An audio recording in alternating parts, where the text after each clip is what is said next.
தமிழ்நாடு அரசின் தொழில்துறை அமைச்சர் டிஆர்பி ராஜா செய்தியாளர்களை சந்தித்து வருகிறார். அந்த காட்சிகளை பார்ப்போம்.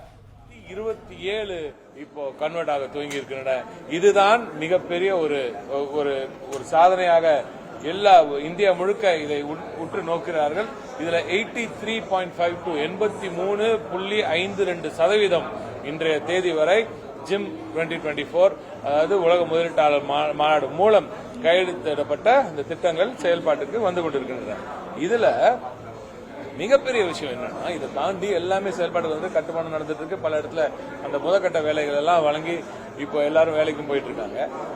38.19% ஏற்கனவே முழுமையாவே திறந்தாச்சு. எது 2024 கையெழுத்திடப்பட்ட பல திட்டங்கள் முழுமையாகவே பெரிய ஃபேக்டரிஸ் மட்டும் சொல்றேன். வின்பாஸ்ட் உங்களுக்கு நன்றாகவே தெரியும். ஜிம்ல கையெழுத்திடப்பட்டது 3 மாதங்களில் அடிக்கல் நாட்டினோம்.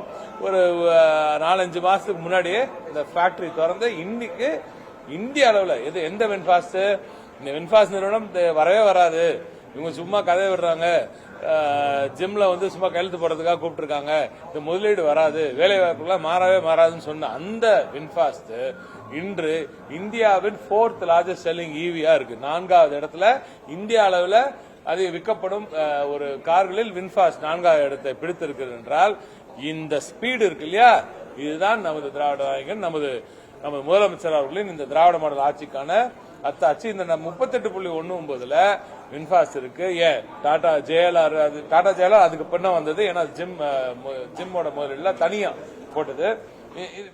பிளே ஸ்டோர் மற்றும் ஆப் ஸ்டோரில் இருந்து பாலிமர் செயலியை QR கோடு மூலம் பதிவிறக்கம் செய்யுங்கள். செய்திகளை உடனுக்குடன் பெறுங்கள்.